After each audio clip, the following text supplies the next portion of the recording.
जय श्री कृष्ण। भक्तों, आज का दिन अत्यंत पावन है।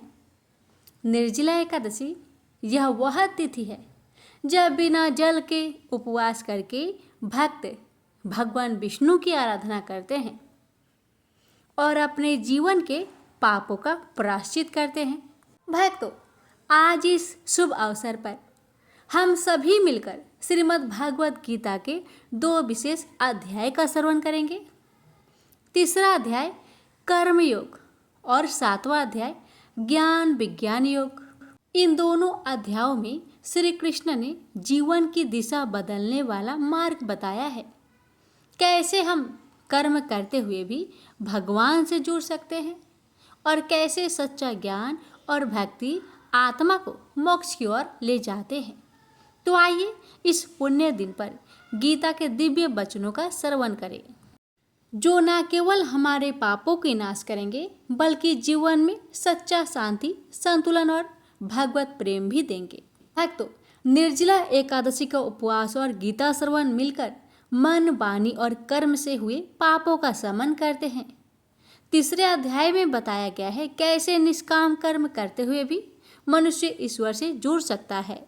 7वां अध्याय में आत्मा को यह समझाता है कि भगवान को कैसे जाने, कैसे माने और कैसे अपने जीवन का मार्गदर्शन बनाए। इस पाठ में मन में वैराग्य, संयम और भगवत भक्ति का भाव जागता है, जो मोक्ष की ओर ले जाता है। भक्तों, एकादशी व्रत में गीता श्रवण करने से व्रत की पूर्णता मानी जाती है और उसका पुण्य कई गुना बढ़ जाता है। आइए रसपान करते हैं गीता पाठ के इन अध्याय को। प्रेम से बोलिए हरे कृष्णा। आपसे हमारी निवेदन है, अगर आपको वीडियो अच्छी लगे तो इस वीडियो को ज़्यादा से ज़्यादा शेयर करें। आइए सुनते हैं भागवत गीता पाठ की तीसरा अध्याय। ने पूछा, हे जनार्दन, यदि आपके तप से कर्म बुद्धि से श्रेष्ठ है तो केशव मुझे इस घोर कर्म में क्यों लगाते हो? मिले हुए वचनों से आप मेरी बुद्धि को भ्रम में डाल रहे हैं। निश्चय करके मुझे बतलाइए जिससे मैं कल्याण को प्राप्त हो। श्री कृष्ण जी बोले, हे निष्पाप अर्जुन, मैं पहले समझा चुका हूँ कि इस लोक में 2 प्रकार की निष्ठा कही गई है। एक तो सांख्य वाले का ध्यान योग, दूसरा योगियों का कर्म योग। कर्मों को पारम न करने से ही कोई निष्कर्म नहीं कहलाता और कर्मों को त्याग करके संन्यास ग्रहण करने से ही किसी को सिद्धि नहीं मिलती। मनुष्य क्षण भर भी कर्म किए बिना नहीं रह सकता। प्रकृति के गुण ही सब मनुष्य को कुछ न कुछ कर्म करने में लगाते हैं। अज्ञानी कर्म निंदियों को रोक कर आत्मा चिंतन करने के बहाने विषय की चिंता करता है, वह पाखंडी मिथ्याचारी कहलाता है। हे अर्जुन, इंद्रियों को मन से दमन कर और विषय में प्रवृत्त न होने देकर उनसे कार्य लेता है, वह कर्म योग का अभ्यास करता है और श्रेष्ठ कहलाता है। अपने धर्म के अनुसार नियमित कर्म के करने से कर्म को करना अच्छा है। बिन कर्म किए निमित्त किए जाने वाले कर्मों को छोड़कर जितने कर्म हैं, उनके करने से मनुष्य का बंधन होता है। अतएव तुम फल की इच्छा त्याग कर यज्ञ करने के लिए कर्म करो। सृष्टि के आरंभ काल में ब्रह्मा जी ने यज्ञ सहित प्रजा को उत्पन्न कर प्रजा से कहा था, यज्ञ आदि कर्म करके वृद्धि को प्राप्त होंगे। यही कर्म तुम्हारे निमित्त कामधेनु होवेंगे। इस यज्ञ से तुम देवताओं को संतुष्ट करते रहो और देवता भी तुमको संतुष्ट करेंगे। इस प्रकार परस्पर वर्ताव करते हुए तुम और देवता कल्याण को प्राप्त होगे। यज्ञ आदि कर्मों से प्रसन्न होकर देवता तुमको इच्छित सुख की सामग्रियां देंगे, परंतु उनके लिए हुए दान को जो बिना उनका भोग लगाए ग्रहण करता है वह चोर है। 5 महायज्ञ करके जो शेष बचा हुआ भोग ग्रहण करते हैं वे पापों से मुक्त हो जाते हैं, और जो अपने निमित्त ही अन्न पकाते हैं वे पापी मनुष्य पाप को ही भक्षण करते हैं। अन्न से ही प्राणियों की उत्पत्ति होती है। अन्न मेघ से उत्पन्न होता है, मेघ यज्ञ द्वारा बरसता है और यज्ञ की उत्पत्ति कर्म से होती है। कर्म की उत्पत्ति ब्रह्म से हुई है और ब्रह्म अक्षर परमात्मा से। इस कारण सदा पदार्थों में रहने वाला जो ब्रह्म है वह सब योगों में प्रस्तुत है। हे पार्थ, इस प्रकार चलाए हुए आसक्त अज्ञानियों की बुद्धि में ज्ञान भेदभाव उत्पन्न न करे, परंतु आप स्वयं कर्म करता हुआ उसमें भी प्रसन्नता पूर्वक कर्म करावे। अर्जुन, सब कर्म प्रकृति के गुणों करके ही उत्पन्न होते हैं, परंतु जिनकी बुद्धि अहंकार से भ्रष्ट है, ऐसे मूर्ख लोग समझते हैं कि हम करता है, परंतु जो गुण और कर्म के विभाग का सच्चा तत्व जानता है, वह ज्ञानी पुरुष यह समझकर इसमें आसक्त नहीं होता कि गुण का यह खेल आपस में हो रहा है। प्रकृति के गुणों को भूले हुए मनुष्य गुण और कर्मों से आसक्त होते हैं। उन अल्पज्ञ मदों के ज्ञानी पुरुष कर्म मार्ग से चलायमान ना करें। हे अर्जुन, अध्यात्मक बुद्धि से तुम सब कर्मों को मुझ पे अर्पण करके कर्म फलों की आशा ममता को छोड़कर संग्राम करो। जो पुरुष श्रद्धा पूर्वक मेरे वचनों पर दृष्टि दोष ना करके मेरे इस मत के अनुसार आचरण करते हैं, वे लोग कर्म बंधन से निश्चय मुक्त हो जाते हैं। और जो अज्ञानी मेरे इस मत पर दोष दृष्टि करते हुए इसको ग्रहण नहीं करते, वे संपूर्ण ज्ञान से रहित है। उनको नष्ट हुआ जानो। अपना कठिन धर्म भी दूसरे के सहज धर्म से हितकर होता है। धर्म में मरना भी कल्याणकारक है, परंतु अन्य धर्म भयानक है। अर्जुन ने कहा, हे विष्णु नंदन श्री कृष्ण, पुरुष को पाप करने की इच्छा न होते हुए भी उसे कौन बलात् पाप के मार्ग में प्रवृत्त कराता है? कृष्ण भगवान बोले, हे अर्जुन, रजोगुण से उत्पन्न होने वाला काम व क्रोध मनुष्य को पाप मार्ग में ले जाता है। ऐसा करके उत्पन्न इच्छा कभी तृप्त नहीं होती। ये महापापी और घोर शत्रु हैं। जैसे धुआं से अग्नि, धूल से तर्पण और झिल्ली से गर्भ का बालक ढका हुआ है, उसी प्रकार विषय की इच्छा से आत्मज्ञान ढका हुआ है। हे कुंती पुत्र, इस शत्रु काम को मार के ज्ञानियों का ज्ञान आच्छादित हुआ है और सदा अग्नि की तरह तृप्त नहीं होता। इंद्रिया, मन और बुद्धि इस काम के आश्रय स्थान है। इनके सहारे इस स्वेच्छा ज्ञान को आच्छादित करके जीवन को मोहित कर लेती है। अतएव तुम सर्वप्रथम इंद्रियों को बस में करके ज्ञान और विज्ञान को नष्ट करने वाले इस पापी काम को अवश्य ही जीतो। कहते हैं कि इंद्रिया सबसे प्रबल है और इंद्रिया से भी प्रबल मन है। इस प्रकार जो बुद्धि से परे हैं, उस आत्मा को जानकर निश्चयात्मक बुद्धि द्वारा मन को निश्चल करे। हे महाबाहो, तुम दुर्धर शत्रु को जीत लो। तुमसे बोलिए श्री कृष्ण भगवान की जय। यहीं पर श्रीमद् भगवत कथा 3रा अध्याय समाप्त हुआ। अब सुनिए महात्म्य। श्री नारायण जी बोले, हे लक्ष्मी, एक क्षुद्र महामूर्ख अकेला ही वन में रहता था।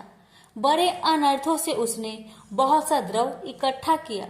किसी कारण से वह सब द्रव जाता रहा। अब वह क्षुद्र बहुत चिंतित रहने लगा। किसी से पूछता कि ऐसा उपाय बताओ जिससे पृथ्वी में गरा हुआ धन मुझे मिले। किसी पूछता कोई अंजन बताओ जिसे लगाने से पृथ्वी में गरा हुआ धन दिखे। तब किसी ने कहा मांस मदिरा खाया पिया कर। तब वह खोटा कर्म करने लगा, चोरी करने लगा। एक दिन धन की लालसा कर चोरी करने गया। मार्ग में चोरों ने मार दिया। तदंतर उसने प्रेत की योनि पाई। उस प्रेत योनि में उसे बड़ा दुख हुआ। एक बट वृक्ष पर रात दिन चिल्लाया करता कि कोई ऐसा है तो इस अधम देह से छुड़ाए। कुछ समय बाद क्षुद्र की स्त्री से पुत्र जन्मा। जब उसका पुत्र बड़ा हुआ तो एक दिन अपनी माता से उसने पूछा, मेरा पिता क्या व्यापार करता था और उसका देहांत किस प्रकार हुआ? तब उसकी माता ने कहा, हे बेटा, तेरे पिता के पास बहुत द्रव था, वह सब व्यर्थ ही जाता रहा। वह धन के चले जाने से बहुत चिंतित रहने लगे। एक दिन धन की लालसा में चोरी करने गया, परंतु मार्ग में उसे चोरों ने मार डाला। तब बेटे ने कहा, हे माता, उसकी गति कराई थी? माता ने कहा, नहीं कराई। बेटे ने कहा, हे माँ, उसकी गति करानी चाहिए। माँ ने कहा, अच्छी बात है। तब वह पंडितों से पूछने गया और जाकर प्रार्थना की, हे स्वामी, मेरा पिता एक दिशा में जाकर मृत्यु को प्राप्त हुआ, अतः उसका उद्धार किस तरह होगा?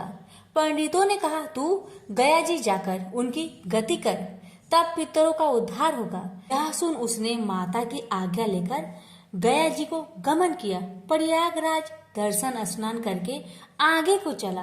रास्ते में एक वृक्ष के नीचे बैठ गया। वहां उसको बड़ा भय प्राप्त हुआ। वहां वही वृक्ष था जहां उसका पिता प्रेत योनि को प्राप्त हुआ था। उसी जगह चोरों ने उसे मारा था। तब उस बालक ने अपना गुरु मंत्र पढ़ा।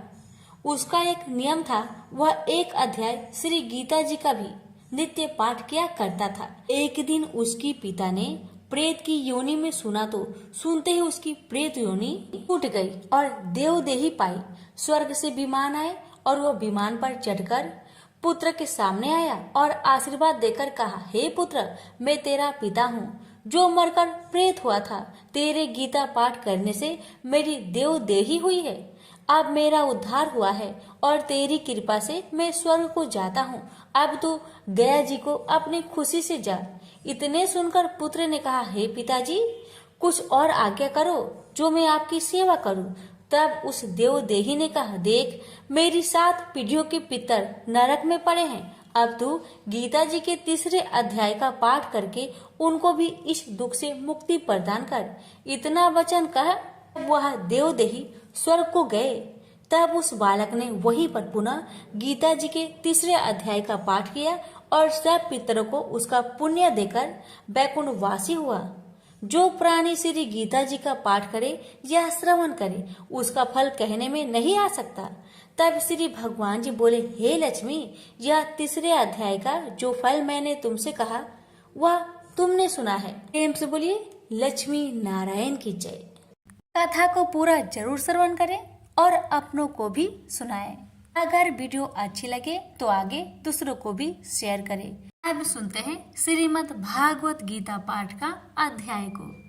श्री कृष्ण भगवान बोले, हे पार्थ, जो मुझ में मन लगाकर मेरे में ही आश्रय लेकर योगा अभ्यास करते हुए मेरे स्वरूप का संचय रहित पूर्ण ज्ञान प्राप्त होगा, सो सुनो, विज्ञान के सहित वह पूर्ण ज्ञान में तुम्हें सुनाता हूँ, जिसके जानने से तुमको इस लोक में और कुछ जानना शेष न रहेगा। सहस्त्रों मनुष्य में से कोई एक सिद्धि प्राप्त के लिए यत्न करता है। उन यत्न करने वाले सिद्धों में से कोई बिरला ही मुझे ठीक जान पड़ता है। पृथ्वी, जल, अग्नि, वायु, आकाश, मन, बुद्धि और अहंकार, यह 8 प्रकार की मेरी प्रकृति माया है। इस प्रकृति को अपरा, अचेतन अर्थात जड़ कहते हैं। और हे महाबाहो, इससे दूसरी प्रकृति चेतन है, जिसने संपूर्ण जगत धारण किया है। इन्हीं प्रकृतियों से सब प्राणी मात्र उत्पन्न होते हैं। ऐसा जानो, यह प्रकृतियां हमसे ही उत्पन्न हुई है। इस तरह सब जगत की उत्पत्ति और प्रलय का कारण मैं ही हूँ। हे धनंजय, जिस प्रकार धागे में मणि पिराई जाती है, उसी भांति यह सब संसार मुझसे बड़े और कुछ भी नहीं। हे कुंती पुत्र, जल में रस में मैं ही हूँ, चंद्रमा और सूर्य में प्रकाश में मैं ही हूँ, सब वेदों का सार मैं ही हूँ, आकाश में शब्द तथा पुरुष में पौरुष मैं ही हूँ। हे अर्जुन, पृथ्वी में सुगंध तथा अग्नि में तेज रूप मैं ही हूँ, सब प्राणियों में जीवन और तपस्वियों का तप मैं ही हूँ। हे पार्थ, समस्त प्राणियों में सनातन बीज रूप मुझको ही जानना। बुद्धिमानों में बुद्धि स्वरूप और तेजस्वियों में तेज मैं ही हूँ। हे अर्जुन, काम और रोग रहित बलवान पुरुषों में धर्म के विरुद्ध न जानने वाला कर्म मैं ही हूँ। जितने भी स्वास्तिक, राजस, तामस पदार्थ है, वे सब मुझसे ही उत्पन्न हैं, परंतु उनमें मैं नहीं रहता। ये सब मुझ में है। सत्व, रज, तम, इन तीनों गुणों के प्रभाव से यह सारा जगत मोहित हो रहा है। इस कारण यह मेरी गुणमयी और दिव्यमयी माया अति दुस्तर है। जो मुझको अनन्य भाव से भजते हैं वे इस माया को पार कर जाते हैं। हे भारत श्रेष्ठ अर्जुन, 4 प्रकार के जीव मुझको भजते हैं। दुखिया, जिज्ञासु, ऐश्वर्य की कामना करने वाले और ज्ञानी, जिनमें मुझे सदा एकाग्रचित और केवल मेरी भक्ति करने वाले और ज्ञानी, जिनमें मुझे सदा एकाग्रचित और केवल मेरी भक्ति करने वाले ज्ञानी पुरुष श्रेष्ठ है, क्योंकि मैं ज्ञानी को अत्यंत प्रिय हूँ और वह मुझको प्रिय है। यद्यपि ये सभी भक्त श्रेष्ठ है, तथापि ज्ञानी तो मेरी आत्मा ही है, क्योंकि वह मुझ में ही मन लगाकर मुझको ही सर्वोत्तम गति मान मेरा ही आश्रय ग्रहण करता है। वह ज्ञानी अनेक जन्मों के बाद मुझे पा लेता है। ऐसा महात्मा अति दुर्लभ है जो सब जगत को वासुदेवमय समझे। हे अर्जुन, जो भक्त श्रद्धा पूर्वक जिस जिस देवता का पूजन करना चाहते हैं उन पुरुषों की उस श्रद्धा को मैं ऋण कर देता हूँ। यह उस श्रद्धा से मुक्त होकर उस देवता की आराधना करता है, फिर उसको मेरे ही रचे हुए काम का फल प्राप्त होते हैं। परंतु उन अल्प बुद्धि वालों का फल नाशवान है। देवताओं की आराधना करने वाले देवताओं को मिलते हैं और अव्यय, अविनाशी, अच्युत्यम स्वरूप को न जानकर मंद बुद्धि लोग मुझे अव्यक्त को व्यक्त मानते हैं। मैं योग माया से आच्छादित होने के कारण सबको नहीं दिखता, उसी से मूर्ख लोग अनादि तथा अविनाशी मुझको नहीं जानते। हे अर्जुन, मैं भूत, भविष्य और वर्तमान के सभी प्राणियों को ही जानता हूँ, पर मुझे कोई भी नहीं जानता। हे भारत, हे परम तप, इच्छा और देश से उत्पन्न होने वाले सुख दुख आदि धंधों के मोह से जगत के सभी प्राणी भ्रम में फंस जाते हैं। जिन पुण्य आत्माओं के पाप नष्ट हो गए हैं वह पुरुष दृढ़ मोह से छूटकर दृढ़ निश्चय करके मेरी भक्ति करते हैं, जो आश्रय लेकर जीवन मरण से दूर करने के अर्थ प्रयत्न करते हैं। वे पुरुष ब्रह्मा आत्मज्ञान अपने चित्त को निश्चल रखकर उसका संगम करता है और अंत कारण की समाधि लगाता है, जिस अवस्था में योग अभ्यास के कारण चित्त का वेग रुक रुक कर विषयों से पृथक होने लगता है और जब शुद्ध अंतःकरण से आत्मा को देखकर आत्मा में ही संतुष्ट होता है, जिस अवस्था में वह अत्यंत सुख जो इंद्रियों द्वारा जाना नहीं जा सकता वरन केवल बुद्धि से ही जाना जाता है, और जब वह योगी अनुभव करता है तब आत्मा स्वरूप में स्थिर हो उससे विचलित नहीं होता।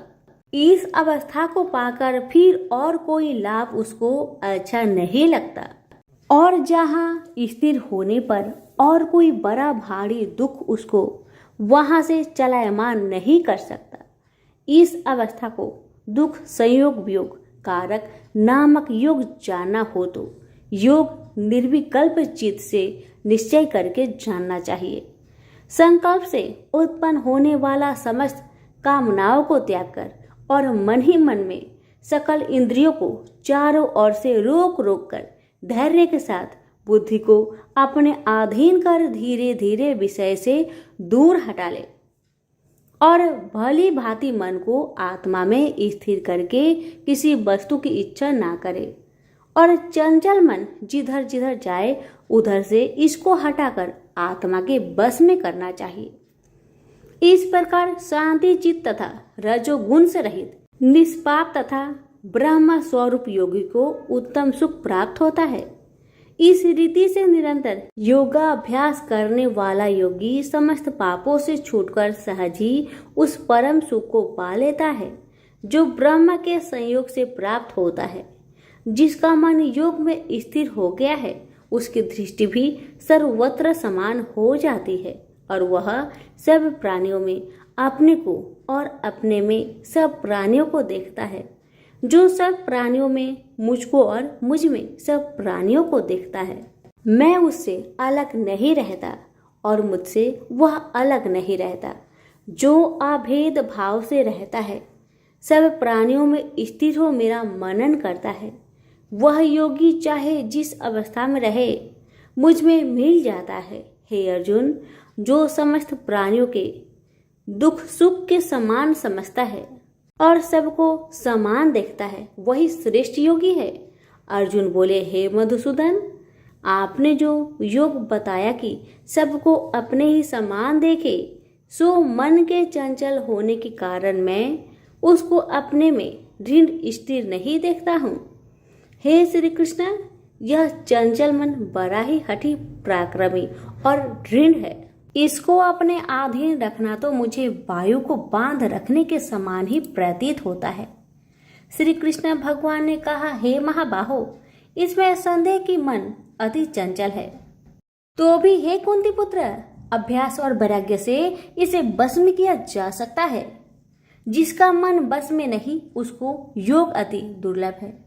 अर्जुन ने कहा, हे श्री कृष्ण, जिसमें श्रद्धा तो है पर योग प्राप्त करने में सफल नहीं हुआ है और जिसका चित्त योग से विचलित हो गया है, वह योग सिद्धि न पाने से किस गति को प्राप्त होता है? श्री कृष्ण बोले, हे अर्जुन, उसका यहाँ नाश नहीं होगा पर परलोक में भी नहीं होगा, क्योंकि उत्तम कर्म करने वाले किसी मनुष्य की दुर्गति नहीं होती।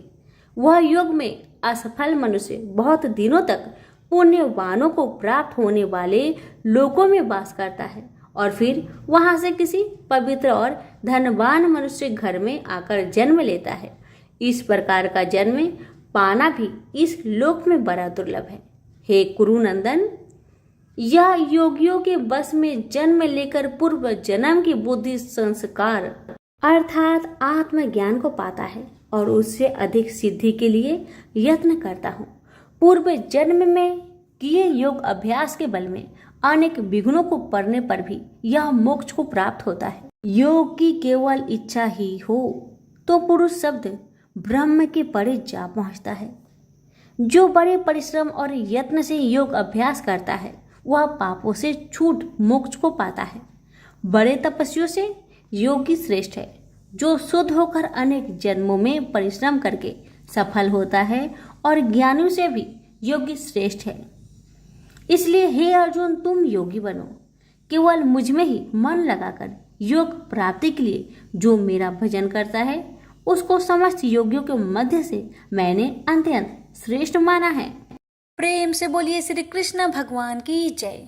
अब सुनिए श्रीमद् भगवत गीता पाठ अध्याय 7 की महात्म्य।